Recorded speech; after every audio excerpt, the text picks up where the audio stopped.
예, 오늘 이 7절까지의 구절은 좀 이렇게 단락이 뚝뚝 끊어지는 그런 인상을 받습니다. 1절이 따로 떨어진 그런 구절 같고요. 또 4절까지 얘기하고 또 5절로부터 이 마케도냐 있었을 때를 회상하면서 이 디도 이야기를 하는, 크게 한 세 파트로 이 7절까지의 구절인데 나누어져 있습니다. 1절은 이제 6장에 이어서 결론적으로 맺어지는 그런 그 단락 마지막 구절로 7장 1절로 붙어 있는 것인데, 여기서는 거룩함을 온전히 이루어서 육과 영의 온갖 더러운 것에서 자신을 깨끗하게 하자, 이 권유형으로 아주 강한 권면으로 고린도 교인들에게 거룩할 것을 지금 말하고 있습니다. 이 거룩을 위한 권면, 다른 말로 말하면 지금 고린도 교회 성도들에게는 좀 회개를 촉구하는 것이기도 한데, 우리가 곧 거룩, 지난번에도 잠깐 생각해 봤지만 거룩이다라고 얘기하는 것은 보통 윤리 도덕적인 차원에서 이해하는 그런 그 입장이 많이 있습니다. 근데 성경에서 얘기하는 거룩이라고 하는 것은 도덕적으로 윤리적으로 고결한 그런 상태를 뜻하는 것이 아니라 하나님 편으로 옮아가는 것, 하나님 가까이 나아가는 것, 그러니까 하나님 쪽으로 세상에서 구별되어진 그런 하나님 쪽에 분류된 것을 거룩이라고 얘기를 합니다. 그러니까 좀 세상과 반대되는 어떤 그런 의미로서 거룩을 얘기를 하는 것이죠. 근데 우리는 이제 거룩하다 그러면 무슨 거짓말도 잘 안 하고 아주 청렴하고 결백하고 이런 것들을 떠올리는데, 성경은 세상과 구별되는 것을 거룩이다라고 1차적으로 얘기한다는 겁니다. 거짓말을 한다, 거짓말 안 좋은 것이죠. 거짓말 안 좋은 것인데 기생 라합 같은 경우에 거짓말을 했죠. 구원을 위해서 이 정탐꾼들을 숨겨준 그런 거짓말을 했고, 또 모세를 이렇게 모세가 태어날 때 히브리 산파들을 시켜서 히브리 이 남자 아이들은 다 죽여라 라고 했는데, 이 산파들도 살려놓고 마치 이 아들들은 다 죽인 것처럼 거짓말을 했다든가. 그러니까 이게 구원의 성취를 내다보는 그런 그 길목에서의 이런 이야기들이 이거를 그냥 단순하게 윤리 도덕적인 거짓말이다, 아니다 이렇게 말할 수는 없다라는 겁니다. 그러니까 거짓이다라고 하는 그 기준은 하나님의 계획, 하나님의 이 뜻과 상반된 쪽에 있는 것이다라는 것입니다. 그래서 마귀를 거짓된 자다라고 얘기를 해요. 처음부터 거짓된 자다라고 얘기하는 것이죠. 그러니까 처음부터 하나님 반대편에 있었다라고 하는 것을 뜻하는 것이고, 마귀를 그래서 거짓의 아비다라고 얘기를 하지 않습니까? 그러니까 하나님을 처음부터 대적하고 반대했었다, 이런 기준으로 이 거룩의 의미를 생각할 수 있다라는 겁니다. 그러니까 우리는 보통 이제 윤리 도덕적으로 논하는 것을 잠시 내려놓고, 물론 이제 어떤 면에서 보면 윤리 도덕적으로도 우리의 삶이 성결하게 나타나고 하는 것들이 나중에는 포함됩니다. 근데 왜 이런 식으로 윤리 도덕적이기보다는 세상과 구별된 것을 먼저 생각하도록 말씀을 드리느냐면, 너무 우리는 유교적인 윤리관, 도덕관에 집착해서 거룩을 생각하려는 그런 이 문화가 우리나라에 있기 때문에 특별히 그런 말씀을 미리 드린다라는 겁니다. 거룩하다라고 하는 것이 유교식의 군자가 되는 그런 의미는 아니다라는 것을 우리가 확인할 필요가 있다는 겁니다. 성경은 하나님과 같은 편, 하나님이 생각하시는 것, 하나님이 세상을 향해서 취하고 계시는 어떤 그 관점, 그런 마음, 이런 편에 서는 것을 거룩하다라고 얘기를 하는데, 성경을 한번 찾아보겠습니다. 마태복음 5장인데요 산상수훈이죠. 마태복음 5장의 뒷부분에 제가 한 10절 정도를 읽겠습니다. 38절부터 읽겠는데요, 좀 긴 말씀이에요. 우리가 요즘 살펴보고 있는, 주일에 살펴보고 있는 출애굽기의 그 인용 구절이기도 합니다. 또 눈은 눈으로 이는 이로 갚으라 하였다는 것을 너희가 들었으나 나는 너희에게 이르노니 악한 자를 대적하지 말라. 누구든지 내 오른뺨을 치거든 왼편도 돌려대며 또 너를 고발하여 속옷을 가지고자 하는 자에게 겉옷까지도 가지게 하며 또 누구든지 너로 억지로 오리를 가게 하거든 그 사람과 심리를 동행하고 네게 구하는 자에게 주며 네게 꾸고자 하는 자에게 거절하지 말라. 또 내 이웃을 사랑하고 내 원수를 미워하라 하였다는 것을 너희가 들었으나 나는 너희에게 이르노니 너희 원수를 사랑하며 너희를 박해하는 자를 위하여 기도하라. 이같이 한즉 하늘에 계신 너희 아버지의 아들이 되리니 이는 하나님이 그 해를 악인과 선인에게 비추시며 비를 의로운 자와 불의한 자에게 내려주심이라. 너희가 너희를 사랑하는 자를 사랑하면 무슨 상이 있으리요? 세리도 이같이 아니하느냐? 또 너희가 너희 형제에게만 무난하면 남보다 더하는 것이 무엇이냐? 이방인들도 이같이 아니하느냐? 그러므로 하늘에 계신 너희 아버지의 온전하심과 같이 너희도 온전하라. 지금 오늘 9절, 하나님을 두려워하는 가운데서 거룩함을 온전히 이루어 육과 영의 온갖 더러운 것에서 자신을 깨끗하게 하자 하는 이 9절과 상당히 근접된 표현이 나오는 것인데, 이것이 거룩한 의미의 그 맥락입니다. 하나님의 그런 이 뜻, 하나님의 마음을 우리가 함께 갖는 것, 그분의 그 온전하심과 같은 생각을 우리들도 갖는 것. 세리들도 자기 형제에게 무난하고 가까이하고 가족 중심적으로 생각한다는 거예요.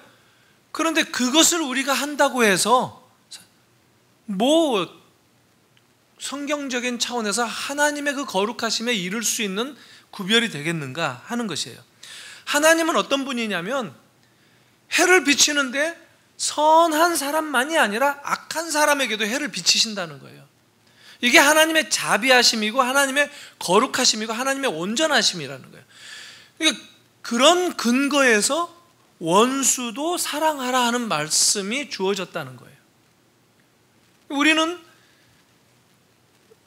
해를 비친다든가 비가 내리게 한다든가 할 때 우리 마음 같아서는 저 안 믿고 이런 사람들은 그냥 이렇게 좀 망하도록 내버려 두고, 하나님을 사랑하고 또 믿는 사람들은 더 그냥 우대하고 이런 등식에 늘 젖어서 사는데, 하나님은 그러시지 않는다라는 거예요. 그러니까 그런 하나님이 온전하신 것을 우리가 전제하고 우리들도 바로 그런 마음, 하나님의 온전하심에 참여하는 그런 입장이 되는 것, 그것을 거룩하다, 거룩한 삶을 산다라고 얘기를 한다는 겁니다. 이 거룩한 삶이다라는 것은 흔히 신학적으로 얘기하면 성화라는 말을 쓰는데, 성도들이 점점 거룩하게 되어져 가는 것, 다른 말로 말해서 점점 하나님의 뜻을 더 깨달아가고 하나님이 세상을 보시는 그 안목과 그 관점을 가지고 세상을 보는 그런 자리로 나아가는, 그것을 성화되었다라고 얘기를 한다는 거예요. 근데 우리는 성화하다 그러면은 뭐 욕 안 하고 나쁜 짓 안 하고 거짓말 안 하고 이런 것들로 도덕적인 잣대로만 구분을 하는데, 그것만이 아니라는 겁니다. 성경은 언제나 세상적인 지향점을 잘라내고 하나님 쪽으로 구별되어진 것을 거룩하다, 성화되었다라고 얘기한다는 겁니다. 물론 우리는 이 세상에 이중적으로 지금 발을 딛고 있기 때문에 하나님 나라의 백성이면서 동시에 이 세상에서 또한 살고 있어요. 우리가 이 세상에 발을 딛고 있지만 그러나 우리의 근본적인 이 신분은 하나님 나라의 소유로 되어 있다는 거예요. 그러니까 이중 국적자들이라는 거예요. 우리는 소위 말하면 듀얼 시티즌십, 그러니까 이중 시민권을 가지고 있어요. 하늘나라에 대해서도 시민권이고 대한민국 백성들로서 이 세상 사람이기도 하고, 이런 이중적인 것이 우리를 혼란케 합니다. 그렇죠. 아예 한쪽만 얘기하고 그러면 혼란스럽지 않고 그냥 우리는 그냥 하나님 나라다라고만 생각한다든가, 이게 이제 종말론주의자들이 가끔 그렇게 과격하게 나가기도 하죠. 세상은 아무것도 가치가 없는 것이다, 다 그냥 다 썩을 것이다, 그냥 하나님 나라만 생각하자, 이렇게 주장하는 사람들이 시대마다 있어요.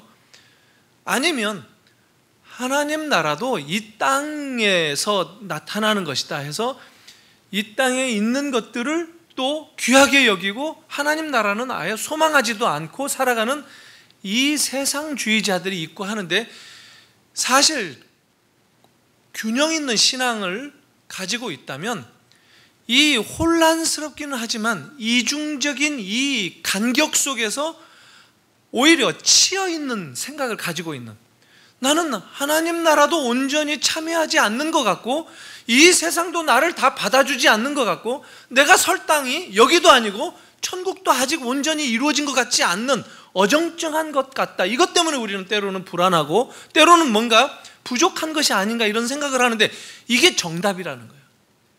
이렇게 긴장 속에서 오히려 약간 이 혼란스러운 그런 이중적인 생각이 우리를 지배하는 것, 이것이 성도들의 당연한 현 주소다라는 것을 성경은 계속해서 강조한다는 겁니다. 이 세상은 원래 망할 수밖에 없도록 되어 있어요. 우리는 원래 죄인들이었고 죽을 수밖에 없는 그런 존재들이었어요. 그런데 그런 갈등이 이제 생기게 되었어요. 왜냐하면 아예 죄인이면은 죄에 대한 감각조차 없죠. 내가 하나님을 믿거나 말거나 아무런 의식도 없이 그냥 세상을 달려가면서도 죄의식을 갖지 않는 게 보통 안 믿는 사람들의 그런 마음이라고 한다면, 원래 우리 모두가 다 그렇게 죽을 수밖에 없는 존재들로 살았는데 예수 그리스도 때문에 우리를 건져주셨고 천국의 소망을 바라보도록 오히려 더 혼란 가운데로 예수께서 우리를 이끌어 주셨다는 거예요. 그러니까 예수 때문에 생긴 것이다라는 거예요. 우리의 이 이중성은 그냥 죄 때문에 생긴 것이 아니라 예수 때문에 생겼기 때문에 좀 혼동스럽지만 이것은 긍정적인 거라는 거예요. 이것은 마침내 약속대로 예수께서 다시 오시거나 우리가 하나님께로 갈 때 이 이중성, 이 혼란은 완전히 해결되어진다는 거예요. 그게 모든 성경에서 말하는 바입니다. 그래서 지금 1절에서 얘기하는 이 거룩하라, 자신을 깨끗하게 하라, 거룩함을 온전히 이루어라, 이런 얘기는 하나님 아버지를 닮아가라. 뭘 닮느냐면, 물론 우리가 이미지가 하나님의 형상대로 지었기 때문에 깨어진 형상이라고 하도, 금이 가기는 했어도 유리가 깨어진 것처럼 우리의 형상이 온전하게 하나님의 형상을 다 그대로 반영하지는 못한다 할지라도 여전히 하나님의 형상으로 지음받은 존재라는 거죠. 근데 그 깨어진 형상에서 이제 하나님의 아버지의 온전하심에 우리가 함께 닮아가는 그런 자리로 나아가는 것, 이것을 성경은 거룩이다라고 얘기를 한다는 겁니다. 우리들이 세상에 살면서 거룩하다라고 하는 것을 나타내는 증거, 이 자료가 뭐냐면, 하나님이 해를 선인에게도 악인에게도 비추는 것처럼 비가 내리면 좋은 땅 나쁜 땅 할 것 없이 하늘에서 그냥 쏟아져 내려오듯이 누구나 다 적시듯이 우리들의 마음도 그런 마음을 가지고 살아가는 것, 이게 하나님의 온전하심을 닮아가는 것이다 라는 거예요. 거기에서 원수도 사랑할 수 있다라고 하는 이런 말씀을 예수님이 주셨다라는 거예요. 그런데 우리는 이런 부분들이 잘 실천되지 않는 게 현실입니다.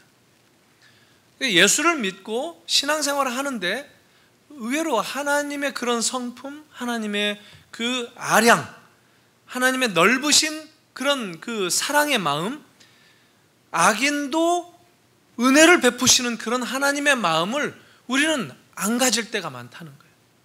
우리끼리 사랑하고 하는 것을 만족하고 그렇게 개토를 만들어서 담을 쌓고 그래서 세상을 오히려 자꾸 밀어내고 하는 그런 신앙생활을 할 때가 많이 있다라는 겁니다. 그런 면에 있어서 우리가 하나님의 성품 또 하나님의 온전하심 같이 그분의 그 거룩하심을 닮아간다라고 하는 것은 하나님이 이 세상을 용서하시고 사랑하시고 하는 그런 마음도 우리가 실천하면서 그럼으로써 우리의 거룩함을 이 세상 가운데서 증거할 수 있다라고 하는 것이 이 산상수훈의 말씀이다 하는 겁니다. 그러니까 우리를 부르시는 하나님의 뜻이 무엇인가? 그걸 알아야 되겠죠. 그리고 그분이 우리를 부르신 목적이 무엇인가? 그것에 따라서 살아가는 삶이 되어야 된다라는 거예요. 여기서 한 가지 아주 중요한 삶의 이 갈림길이 놓여져 있는데, 제가 종종 강조를 하는 그런 그 등식이기도 한데, 우리가 신앙생활을 한단 말이죠. 근데 신앙생활을 하는 것은 기독교 종교는 이런 것들이니까 신앙생활을 하기 위해서 이런 삶을, 이런 종교적인 실천을 우리가 하면서 산다. 예배 때는 어떻게 해야 되고 기도를 하려면 어떻게 해야 되고 하는 이런 것들을 마치 주문을 외우듯이 그대로 생활하는 식으로 살다가 보면 기독교 신앙을 가지고 하나님께서 우리를 불러주셨는데, 우리는 그 기독교 신앙을 종교적인 어떤 그 형식으로 만들어서 하나님의 원래의 그 우리를 불러주신 목적이나 의미를 생각하지 못하는 방향으로, 소위 말하는 율법적인 그런 종교로 탈바꿈시킨다라는 거예요. 이게 모든 시대에 있어 왔습니다. 한국 교회도 그런 요소가 매우 강하게 나타납니다. 그것 말고 우리가 신앙생활을 한다는 것은 예수를 믿고 복음을 경험했으면 그 복음이 나에게 어떤 능력을 발휘하는가, 복음이 나에게 어떤 능력으로 역사하는가 하는 것을 내가 경험해야 된다는 거예요. 그건 뭐냐면 하나님이 바로 우리를 세상에서 불러주신 것은 아버지 하나님의 그 온전하심을 닮아가도록, 세상을 짝하고 세상을 향해서 살아가던 우리들의 삶의 방식을 하나님 쪽으로 옮겨주신 그 구별됨, 그 거룩하심으로 우리를 인도하신 그 뜻이 무엇인가, 그 하나님의 마음을 우리가 실천하는 것, 그러기 위해서는 우리가 변해야 되겠죠. 그러니까 기독교는 무슨 성경 외우고 암송하고 주기도문 외우고 하는 이런 것, 사도신경을 외우고 하는 것보다도 훨씬 더 그런 신앙 고백이 내 삶을 변화시킬 수 있는 데까지 와야 된다는 거예요. 이게 오늘날 어떤 면에서 보면 교회가 살아남을 수 있는, 교회가 회복될 수 있는 유일한 길입니다. 이걸 회복해야 된다는 거예요. 우리들의 신앙이 어떤 그 규율 속에서, 어떤 규칙 속에서 암송되고 이렇게 믿고 저렇게 믿고 하는 이런 절차적인 종교가 아니라 예수 그리스도를 내가 만나고 그 만나는 경험을 통해서 복음의 능력을 내가 내 삶 속에서 드러낼 수 있는 자리로 가게 된다는 거예요. 그렇다면 우리의 삶이 훨씬 달라진다는 거예요. 하나님은 우리를 변화시켜 주셨어요. 그리고 이 세상 가운데서 당신의 그 계획을 우리의 삶을 통해서 이루어 가시는 것을 원하셔서 우리를 불러주셨다는 거예요. 그냥 우리가 이 세상에서 살면서 하나님이 거기다가 기름을 칠하듯이 복을 주시고 해서 계속 이 세상에 순응하면서 살아가라, 이렇게 하나님이 우리를 구원시켜 주신 것이 아니라 이 세상에 살아가던 우리들을 불러내셔서 전혀 다른 목적을 보게 하시고 그 목적대로 하나님을 닮고 하나님이 너그러우시면서 하나님이 용서하시는 삶을 보여주시고 하나님이 악인에게도 복 주시는 그 복을 우리들도 주어가면서 살 것을 기대하시면서 우리를 불러주셨다는 것을 깨닫는 것, 거기에서 복음의 능력이 발휘될 수 있다는 거예요. 우리는 종교를 믿는 게 아니라 복음을 믿는다는 거예요. 예수를 믿는다는 것은 바로 그겁니다. 그 예수의 인격이 내 안에 역사하고 나도 그분을 닮아가고 싶다, 그분이 살았던 그 삶을 나도 살아가고 싶다라고 하는 내 삶의 변화로 이끌어가는, 그게 기독교 신앙이다라는 겁니다.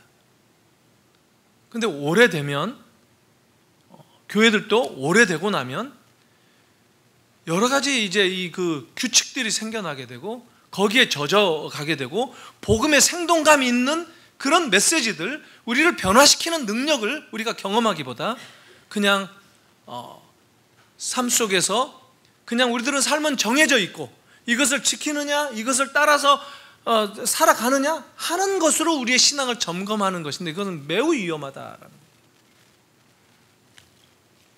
미국의 그 맨하탄의 팀 켈러 목사님이 리디머, 구원이라는 뜻인데요, 리디머 장로교회라고 목회하는 분인데, 그분이 처음 목회 시작할 때 어떤 여자분이 뭐 몇 년 될 때, 개척 초기였죠.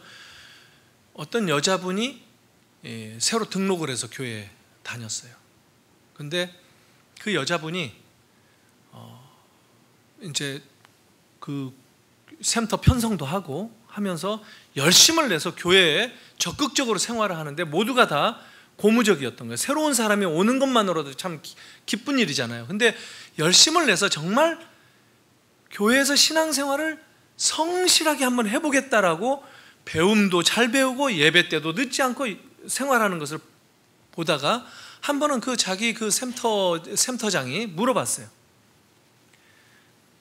어떻게 우리 교회에 오게 됐냐라고 질문을 했어요.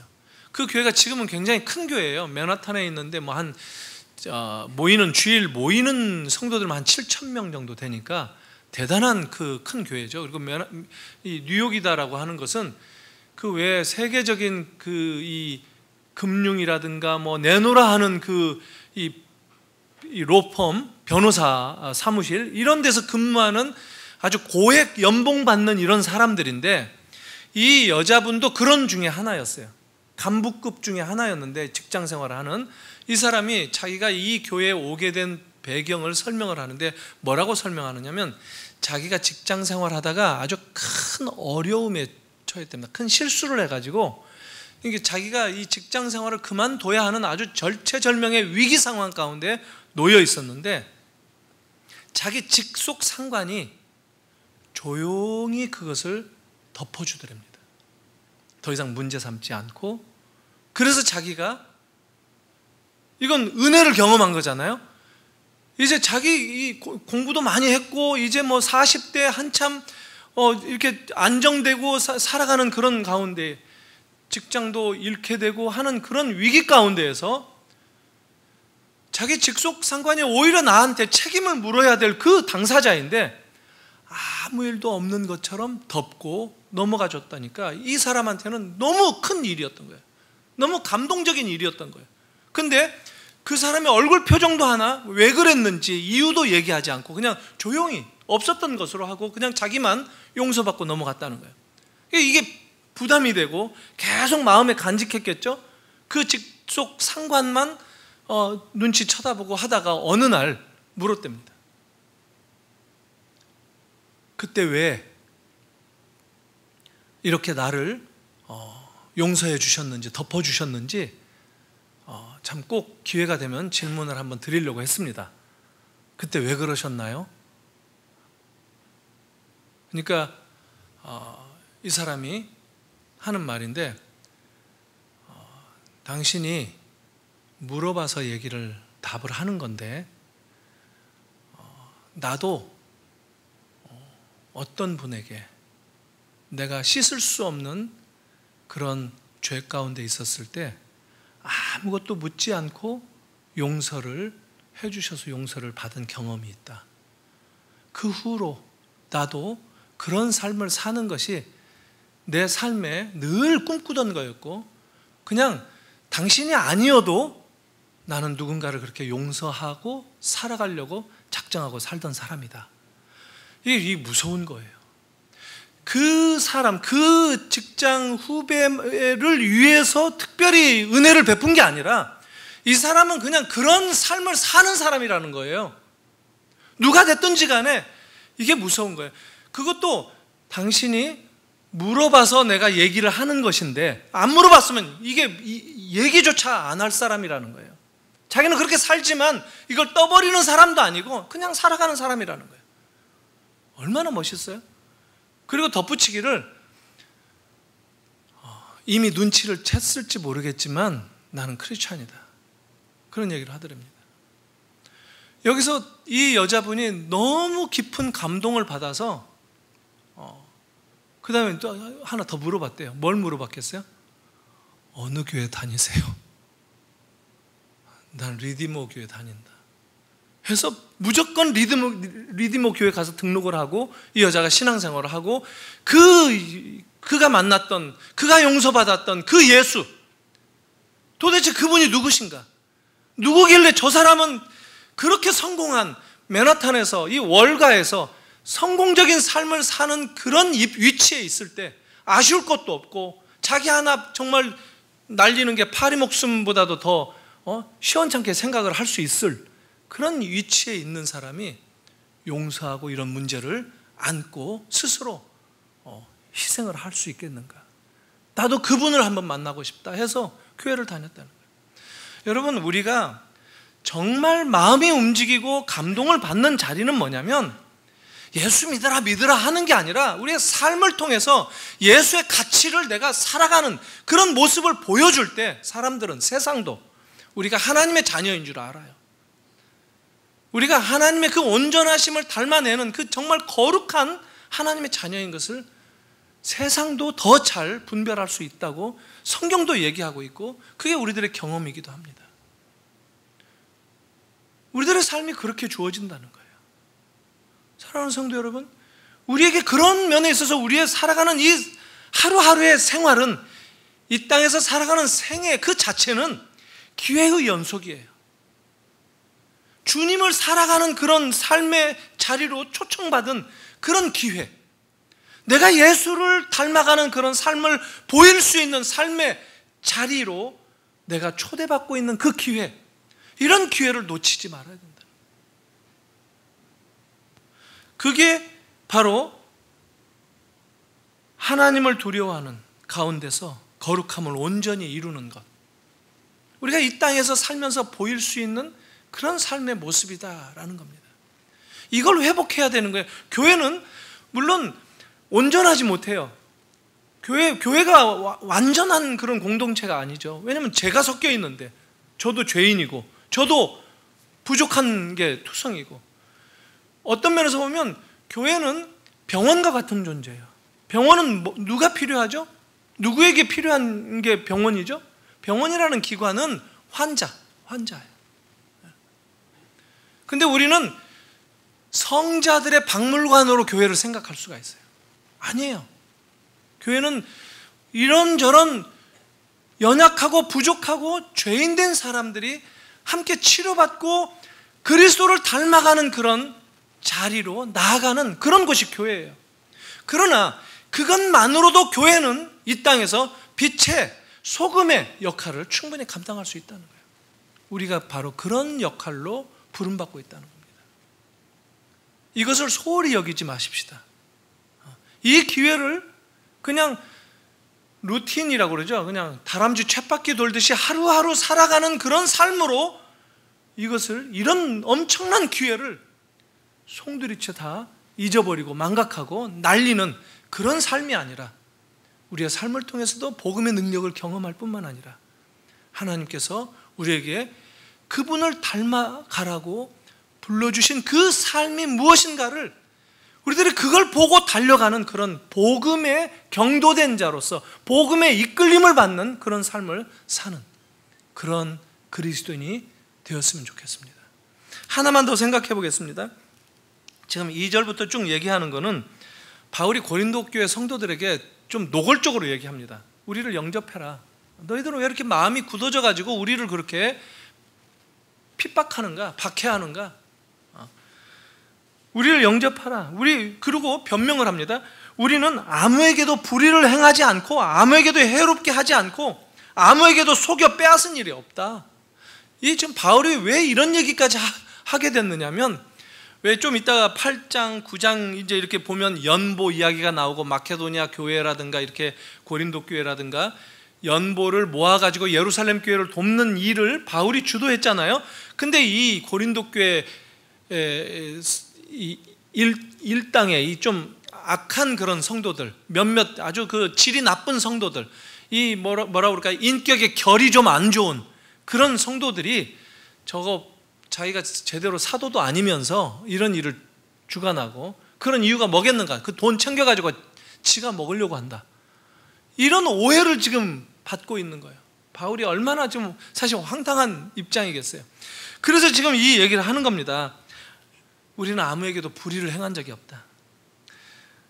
아무에게도 해롭게 하지 않았다. 아무에게도 속여 빼앗은 적이 없다. 이게 바울의 이 피눈물 나는 절규를 지금 기록하고 있는 거예요. 고린도 교회는 부자 교회였어요. 그때 당시에 이 소아시아 지역의, 그리스 지역의 교회들 가운데 가장 부유한 교회 하면 고린도 교회였어요.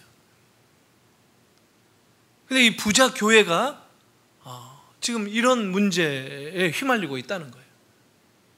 가난한 교회가 대표적으로 어디냐면 마케도냐 교회예요. 빌립보 교회.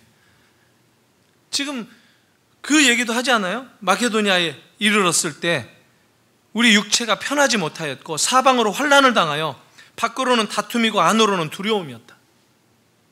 교회가 지금 다툼 가운데 유오디아와 순두계 이렇게 서로 파당 싸움이 벌어지는 그런, 교회가 갈라지는 그런 가운데 있었고, 또 핍박 가운데 있었고, 그러니까 안으로는 두려움 가운데 있었지만, 그때 디도가 우리에게 와서 소식을 전해줬을 때 기쁨을 전해줬다. 디도가 이제 이 돈을 이렇게 교회마다 수거해가지고 이렇게 온 그 소식을 전해주는 제자였죠.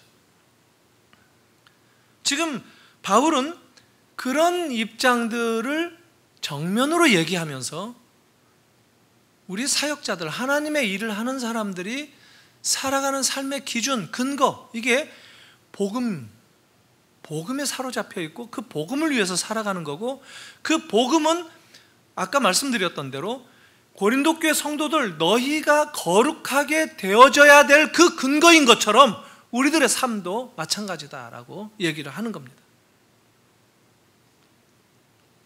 그러면서 화해할 것을 지금 간접적으로 요구를 하는 거예요.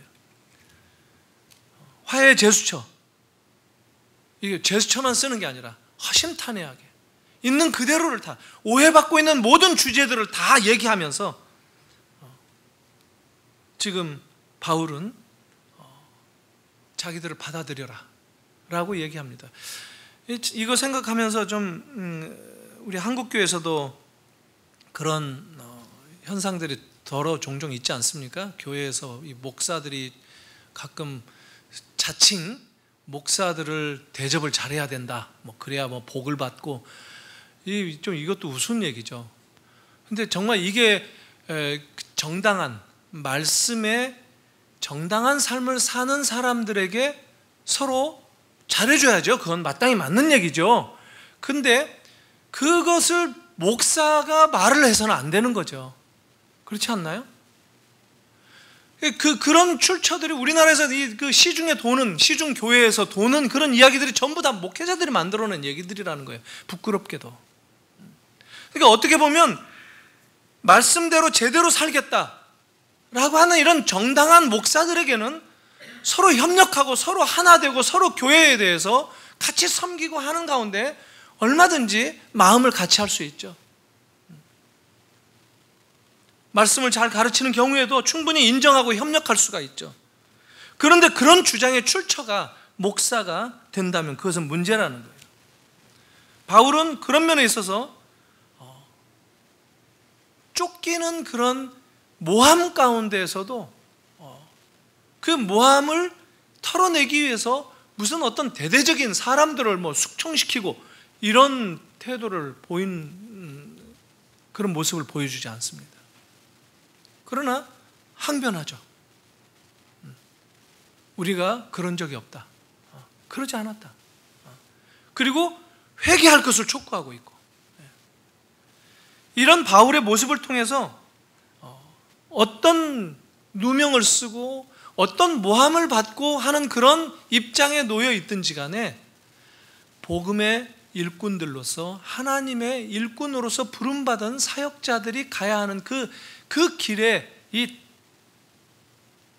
트랙을 벗어나지 않는 그런 모습을 보여주는 게 아주 중요한 모습입니다.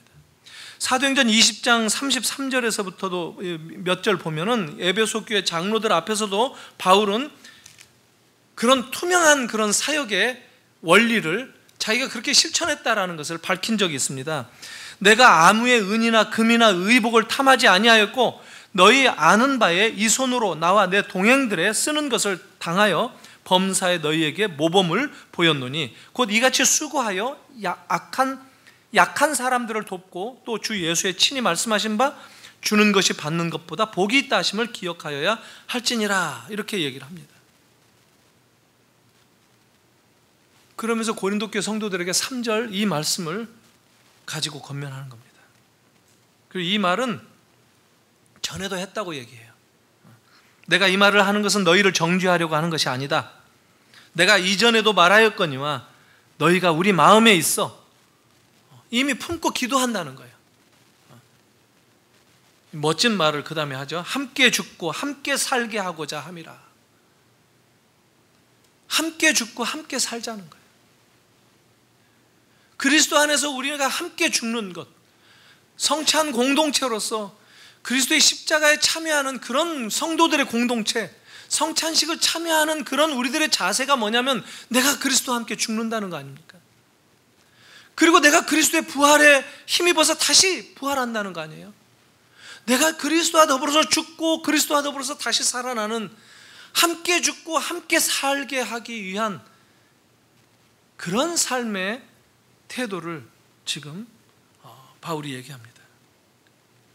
자기만 살겠다 이게 아니고, 자기만 배불러야 되겠다 이게 아니고, 상대방이 죽든 상대방이 뭐 어떤 어려움에 처하든 이거 알 바가 없고 상관치 않는 것이 아니라 함께 죽고 함께 사는 공동의 보조를 맞추어서 공동체적인 삶을 서로 협력하는 이런 내용으로 바울은 고린도 교회 성도들을 다시 이 회복의 자리로 초대를 하고 있습니다.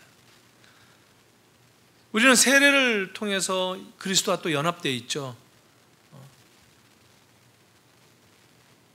세례를 받는다는 것도 내가 죽는다는 거 아닙니까? 물에 빠져 죽는다는 거 아니에요. 그리고 다시 태어난다는 거 아니에요. 깨끗하게 정결하게 되었다는 거 아니에요. 구원받은 하나님의 자녀가 되었다는 것이죠. 그런 이미지 의식이죠.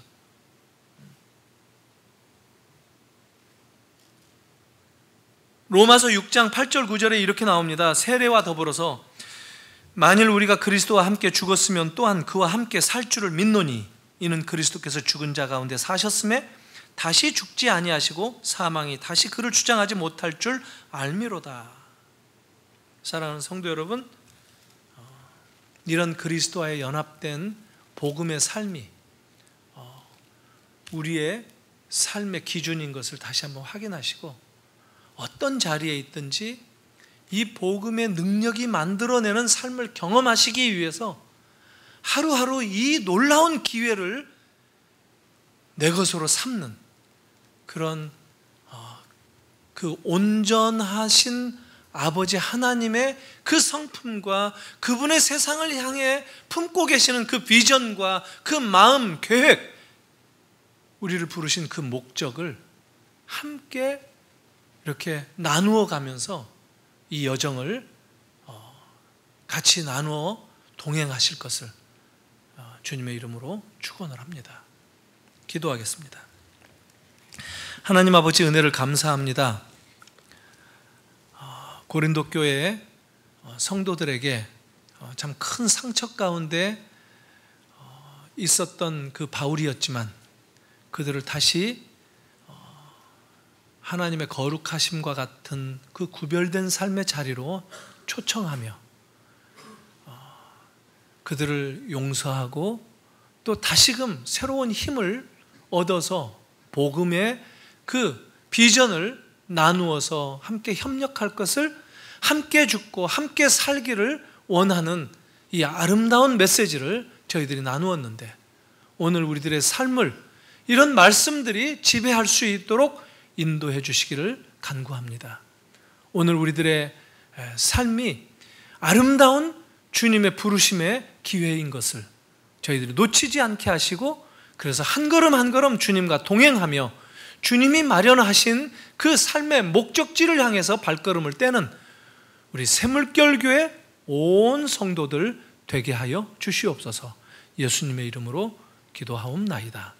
아멘.